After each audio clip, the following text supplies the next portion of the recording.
Hey guys, I'm back from Debbie's dog sitting. It was wonderful 5 days. A little getaway. Animals are so therapeutic. I just loved it. And her yard is incredible and it was beautiful, except there were a couple rainy days, but other than that, it was good.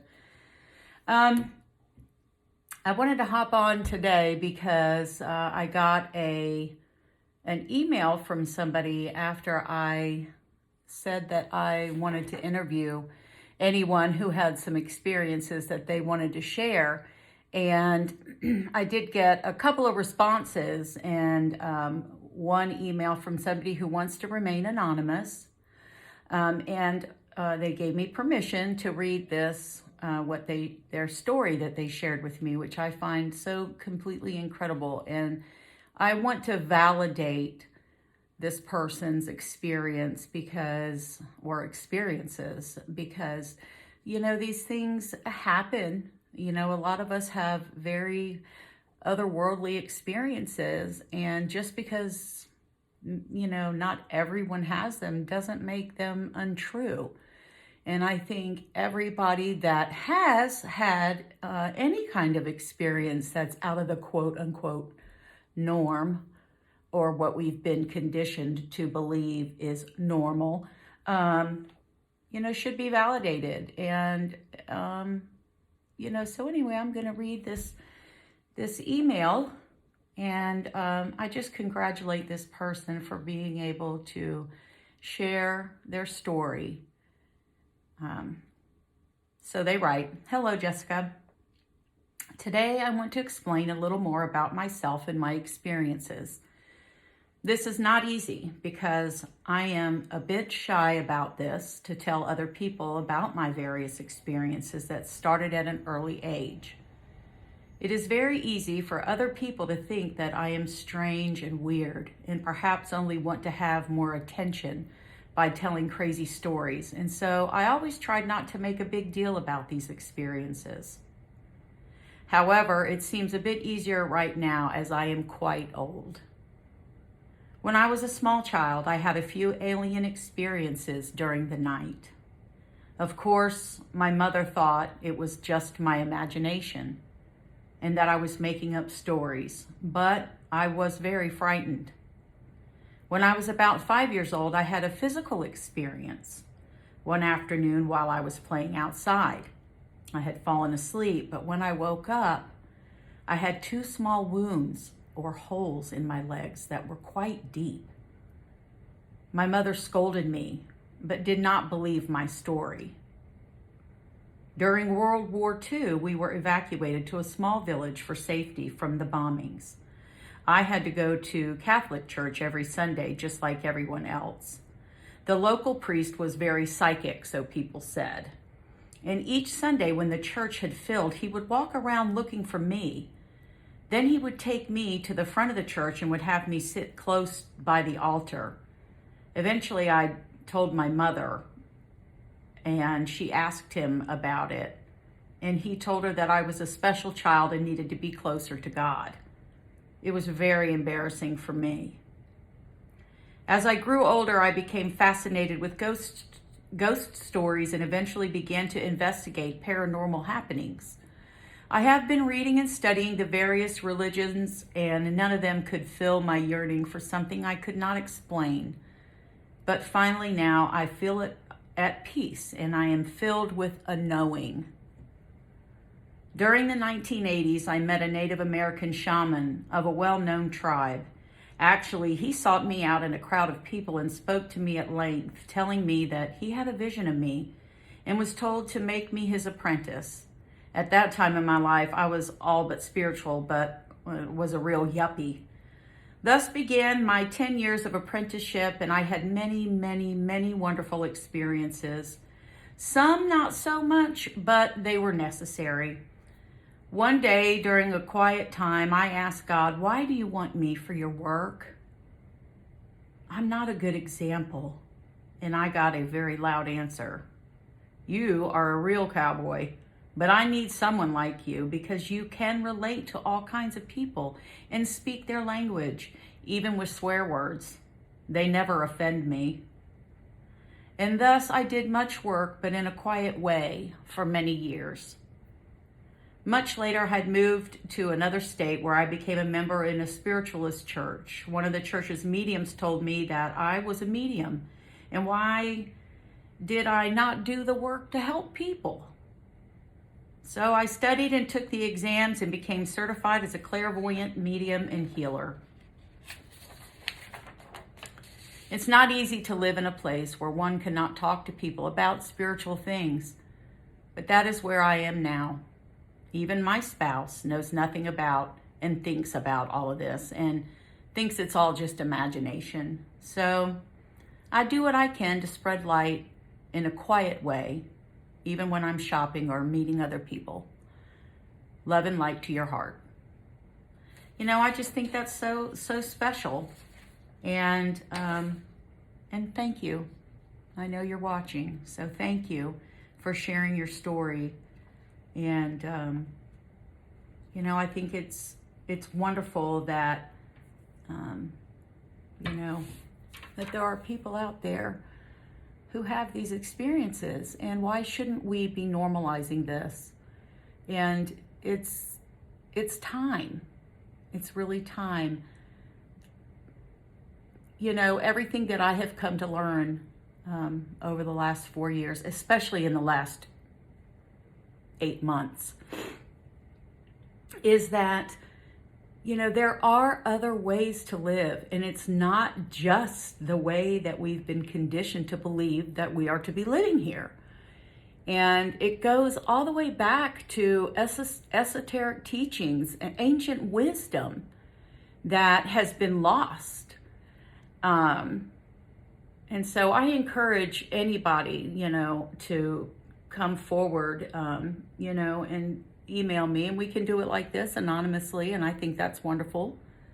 And I want to know, because I've had so many experiences myself. I shared one in I think not my last video, but the one before that, and I had another one when I was living with my boyfriend. I had been meditating, and I went out into it was called Focus 10, the gateway meditation that I talk about. I went out into what Bob Monroe called Focus 10. It's where you're kind of lifted up out of your body. And, but not to the point where you've actually left. Your consciousness is raised up. And so I went to this Focus 10, and I just said, who am I? Maybe I did share this, but I'm going to share it again. Why are we here? What is the purpose of all of this? And I didn't get an answer right away, but the very next morning, I did. A spirit came to me, and I felt this presence coming in, and I felt it come right here. And it was not scary, and I didn't see it, but I could feel the energy. And it was right here over me, and it said, you draw to yourself all of the experiences you need to grow and evolve your spirit. All you have to do is love. And I said, well, what about the bad? And it said, even the bad. And then it showed me in very quick flashes, like almost like a movie screen, like a reel that's going really, really fast, of the things that I had done that were good and the things that I had done that were not so good, like a little mini life review. And then kind of showed this, when we do things and we say things to other people that aren't kind and loving, that we actually have enough power to stop somebody in a good way, like on a path that they might be on. I mean, we have that much power in our words and in our thoughts that we direct at others, that we can really affect another person's life, and that how, doing good and saying kind things actually spreads, and it goes much further and wider, and affects more lives than the negative stuff. And I understood in that moment, and I remember it telepathically saying, I understand, I got it. And once I said that, I was filled from head to toe with the most incredible love, I mean, that I have ever felt in my entire life. We have love here on earth. We love people, right? I love my children. I love my grandchildren. I love you guys. I love everybody. But this love, there is no love like this love that I was experiencing. And it was absolutely incredible. It was so incredible. And then I felt this spirit leaving like this, and it telepathically, so I'm like, no, please don't go. I didn't want it to leave. I didn't want that feeling, that love to leave me. But I know that is how much we are loved. And now that I have been able to create a relationship with my guides and with God, and that I'm actually in my heart now, and I've broken away from this 3D construct madness and insanity, and it's not been easy. I mean, it's not. I've had to deprogram. I've had to deprogram myself and rewire my brain and create new neural pathways to get my heart and mind in sync, and so that I can come into my heart and use my heart as a guide. I mean, this is the new experience that all of us can have. It is the new way of living from a heart space. And it's been incredible. I kind of lost my train of thought because I got off on that little tangent about the heart. But this is the new way of living. And these experiences that people have, that I've had, that I know a lot of people have had, are proof that we're not alone, that we are incredibly loved, and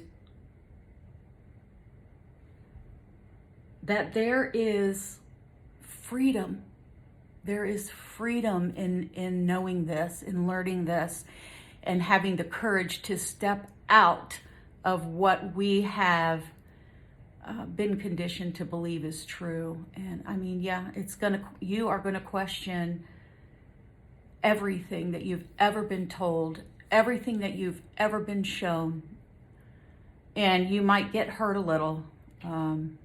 I was crying over the week, or not over the weekend, because today is Saturday, but last night actually, I had some stuff that needed to be cleared out, and it was being lied to, because I knew as a child, when my parents were taking me to church with them on Sundays, I was raised in a Lutheran church, and I knew then that something wasn't right, that it wasn't the complete truth, and none of it really made a whole lot of sense to me.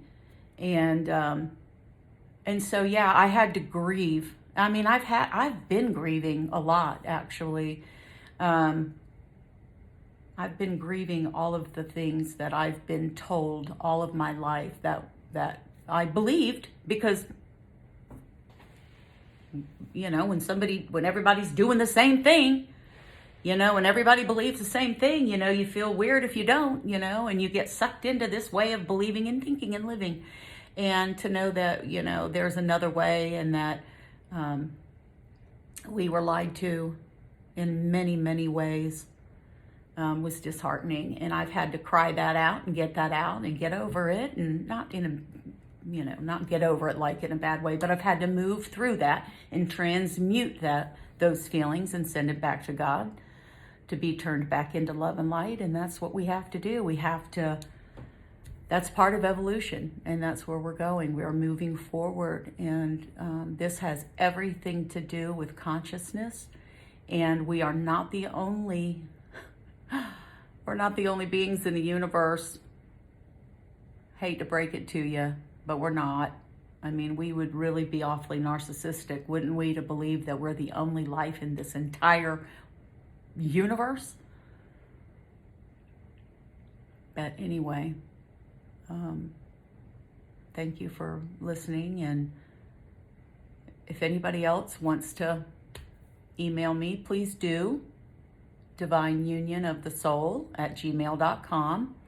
I'll get your story out. I think it's awesome. You're not crazy. I'm here to validate you. And come see me over at my YouTube channel too, at Divine Union of the Soul. You guys take care. Love you.